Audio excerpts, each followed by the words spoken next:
पश्चिम बंगाल चुनाव के लिए चौंकाने वाला ताजा सर्वे सामने आया है। इस सर्वे में भाजपा बंगाल में बड़ा उलटफेर करती हुई दिखाई दे रही है। नए ओपिनियन पोल में बीजेपी टीएमसी के काफी करीब पहुंच गई है। इसमें दिलचस्प बात यह भी है कि ममता बनर्जी की पार्टी इस बार बहुमत से पीछे हो गई है। माना जा रहा है कि हाल के समय में आए कुछ सर्वे में संभवतः पहली बार ऐसा है जब ममता बनर्जी की पार्टी को बहुमत से कम सीटें मिलने का अनुमान जताया गया है। हालांकि बीजेपी भी बहुमत का आंकड़ा नहीं छू सकी है, लेकिन बहुमत के करीब पहुंच गई है। पश्चिम बंगाल विधानसभा चुनाव के पहले चरण की वोटिंग से पहले आए एबीपी सीएनएक्स ओपिनियन पोल में बीजेपी और टीएमसी के बीच कांटे की टक्कर का अनुमान है।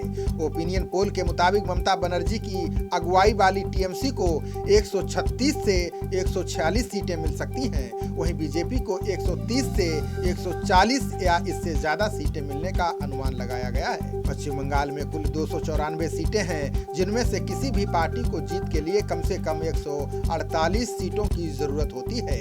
ऐसे में एबीपी न्यूज के ओपिनियन पोल में किसी भी पार्टी को बहुमत का आंकड़ा मिलता हुआ नहीं दिख रहा है। सर्वे एजेंसी और टीवी चैनल का दावा है कि उसने इस बार ओपिनियन पोल करने के लिए बंगाल की 149 सीटों पर 11,920 लोगों से बात की है। वहीं ये सर्वे 12 से 21 मार्च के बीच में किया गया है। इस हिसाब से ये काफी ताजा ओपिनियन पोल है। पिछले सर्वे की बात करें तो सीएनएक्स की ओर से किए ओपिनियन पोल में ममता बनर्जी की सरकार आराम से बनती दिख रही थी। सर्वे में टीएमसी को 154 से 164 सीटों पर बढ़त दिखाई गई है। वहीं बीजेपी को 102 से 112 सीटें मिलने का अनुमान जताया गया था। कुछ ही दिनों बाद ओपिनियन पोल में भाजपा काफी तेजी से आगे बढ़ते हुए दिख रही है। बता दें कि 5 राज्यों में होने वाले विधानसभा चुनावों में ज्यादातर लोगों की नजरें पश्चिम बंगाल पर टिकी हुई हैं। बंगाल में बीजेपी पिछले 10 सालों से सत्ता पर काबिज ममता बनर्जी की सरकार को उखाड़ फेंकने की पुरजोर कोशिश कर रही है।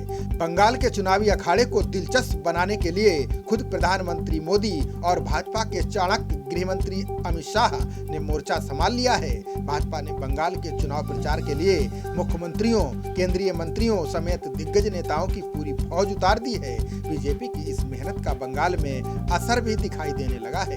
8 चरणों में वोटिंग कराए जाने को लेकर पहले ही ममता बनर्जी और लेफ्ट की ओर से सवाल खड़े किए गए थे। चुनावी जानकार भी इस बात को मानते हैं कि चुनाव अधिक चरणों में होने पर राजनीतिक दलों को उसके हिसाब से अपनी रणनीति बनाने का मौका मिल जाता है। इसमें कई बार राजनीतिक दल अलग अलग क्षेत्रों के हिसाब से भी रणनीति बनाते हैं।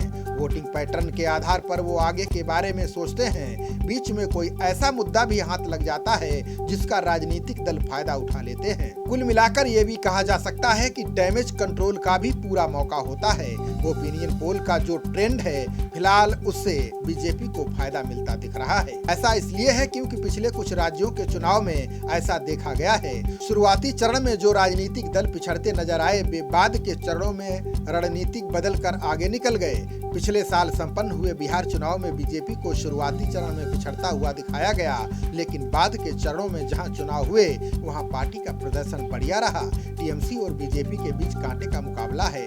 दोनों दलों के पास समय भी है। इस समय का फायदा कौन उठाएगा इसका पता 2 मई को ही चलेगा। बता दें कि पहले चरण में 30 सीटों पर 27 मार्च को वोटिंग है।